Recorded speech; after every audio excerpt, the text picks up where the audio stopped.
perkembangan harga pangan energi ya, yang yang kemudian nanti bagaimana dampaknya terhadap ekonomi Indonesia kita ya, setelah kita mengalami pandemi, kemudian perang Rusia Ukraine dan juga respon dari kebijakan bank sentral ini. Nah, jadi kalau kita lihat memang dalam 3 tahun di tahun 2022 ini terjadi suatu kenaikan harga pangan yang cukup tinggi ya, akibat daripada perang Rusia Ukraine itu, ditunjukkan oleh indeksnya, mungkin juga oleh realnya atau nominalnya seperti itu, yang realnya juga seperti itu. Tetapi kalau misalnya kita lihat dalam waktu time series yang lebih yang lebih pendek, itu sebenarnya itu kita melihat bahwa di tahun 2022 ini ya, ketika terjadi awal-awal itu memang mengalami pelonjakan, tapi kemudian sebenarnya mengalami pelandaian, dan di tahun 2023 mungkin juga kenaikannya itu saya kira tidak akan melonjak seperti di tahun 2022 ketika terjadi perang di awal-awal perang Rusia Ukraine tersebut gitu. Nah, ini berbagai komoditas, harga komoditas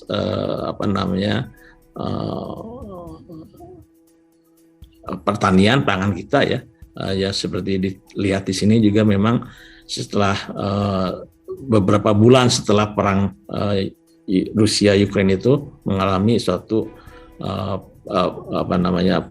penurunan ya, walaupun tidak terlalu tinggi.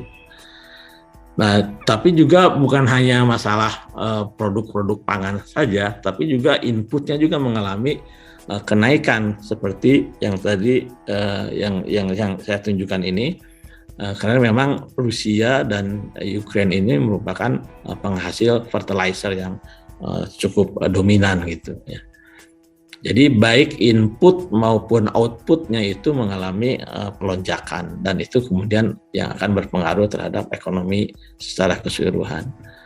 Ya, oke. Nah, selain itu kita juga melihat bahwa harga energi ya, harga batu bara dan minyak bumi ya juga memang mengalami kenaikan yang tinggi di tahun 2022 ini. Walaupun kemudian dalam beberapa bulan terakhir ini mulai menurun, dan ini juga ditunjukkan oleh misalnya penurunan daripada harga Pertamax di kita ya, yang diumumkan baru minggu yang lalu itu, jadi sekarang 12.800 kalau nggak salah ya, seperti itu. Bapak 4.000 ya, oke. Nah, ini beberapa contoh yang mungkin produk yang cukup strategis di kita ya. Beras juga demikian, dan kemudian juga ini di tingkat petaninya, dan juga kemudian CPO. Jadi saya ngambil contoh 2 harga beras yang merupakan konsumsi utama kita, dan juga CPO yang merupakan ekspor komoditas utama kita juga. Jadi dua-duanya memang mengalami pelonjakan yang sangat tinggi di awal tahun 2022, tapi sekarang ini saya kira sudah mulai melandai gitu. Nah, kemudian yang ingin saya sampaikan di sini juga adalah bahwa tadi kalau misalnya Pak Faisal menyampaikan bahwa kita ini selama ini memang masih mengandalkan otot lah gitu. Apakah di sektor ketahanan pangan kita itu tercermin apa tidak gitu. Dan saya kira kalau kita lihat data ketahanan pangan kita, Food Security Index kita dalam 3 tahun terakhir ini memang mengalami kemunduran gitu ya. Nah, ini karena apa? Sebabnya itu adalah di aspek produksi dan produktivitas gitu. Ya kan, nanti saya ingin tunjukkan bahwa memang dalam produktivitas misalnya di komoditas beras dan juga komoditas palm oil, minyak sawit itu sebenarnya kita itu mengalami penurunan gitu. Jadi produktivitas itu kan sebenarnya merupakan indikator apakah kita menggunakan otak ya kan dalam menghasilkan produk tersebut secara efisien gitu. Karena di situ ada aspek R&D-nya ya kan, ada aspek teknologinya. Ya itu intinya yang disampaikan oleh Pak Faisal tadi adalah aspek otaknya lah seperti itu. Nah justru disinilah memang selama ini kelemahan kita sehingga kenaikan harga pangan dan energi yang sebenarnya ada yang seharusnya itu merupakan peluang ya dan kesempatan bagi kita ya yang akan memberikan manfaat yang lebih daripada mudaratnya untuk ekonomi kita itu tidak bisa kita manfaatkan sepenuhnya karena memang ada masalah dari sisi produksinya gitu.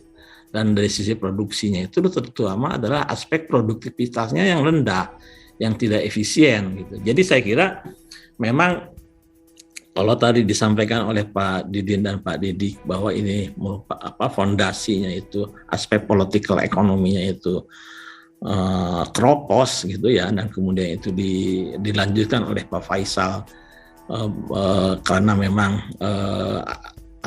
kita lebih mengandalkan ototnya itu, dan ini tercermin saya kira di dalam setidaknya dua komoditas yang kita hasilkan itu ya, terutama ini terjadi dalam kurun waktu 10 tahun terakhir ini ya, di mana produktivitas daripada komoditas ekspor kita yang utama yaitu sawit itu sebenarnya itu mengalami satu perlambatan, dan demikian juga ada fluktuasi produktivitas di komoditas beras kita gitu ya. Jadi ini persoalan pokoknya itu, sehingga kita tidak bisa memanfaatkan